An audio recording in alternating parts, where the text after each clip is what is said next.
মুর্শিদাবাদের পরিস্থিতি নিয়ে ব্যর্থতা ঢাকতে একের পর এক মিথ্যের আশ্রয়। বহিরাগত তথ্য থেকে শুরু করে বিএসএফ এর গুলি চালনা নিয়ে যে ধোঁয়াশা তৈরি করলেন মুখ্যমন্ত্রী মমতা বন্দ্যোপাধ্যায়, তাতে বোঝা যাচ্ছে একের পর এক মরিয়া চেষ্টা মমতা বন্দ্যোপাধ্যায়ের। কিন্তু সত্যিকে কি এত সহজে ধামাচাপা দেওয়া যায়? আর কত ধামাচাপা দেওয়ার চেষ্টা করবেন মাননীয়া?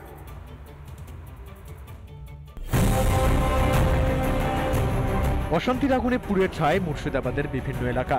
বুধবার মাননীয়ার দায়িত্ব ঝেড়ে ফেললেন পুরো ঘটনা থেকে, আর সেটা করতে গিয়ে একের পর এক মিথ্যের আশ্রয় নিলেন এই রাজ্যের মুখ্যমন্ত্রী।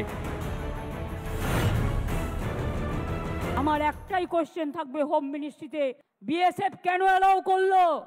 বর্ডারের দায়িত্ব তো আমাদের হাতে নেই। কিছু বাচ্চা ছেলেকে 5,000-6,000 টাকার বিনিময়ে ইট ছুড়িয়েছে। একবার শুনুন আক্রান্তরা কি বলছিলেন। যে শমশরগঞ্জের এলাকার লোক, হাজার হাজার লোক, আর এই হিজলতলার হাজার হাজার লোক, যে বলতে পারবো না, বয়স্ক মানুষ, আর এই দিঘির লোক হাজার হাজার লোক। বাংলাদেশ নয়, সুলিতলার ছিল, হিজলতলার ছিল, শামশাজগঞ্জের ছিল, আর পেছে করে এসে দিঘির লোক এসছে। প্রমাণ আছে আরো। জাফরাবাদে খুন হওয়া বাবা ছেলের পরিবার, যাদের বিরুদ্ধে থানায় অভিযোগ জানিয়েছে, তারা সকলেই স্থানীয়।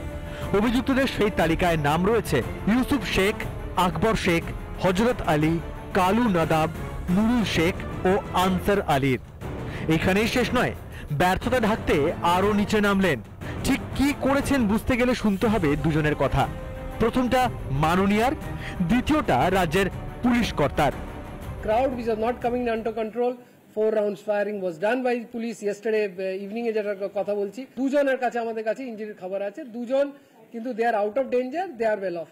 যে দুজন 3জন মারা গেছেন, 3টে পরিবারকে বিএসএফও গুলি চালিয়েছে, তার বিরুদ্ধেও অ্যাকশন হবে।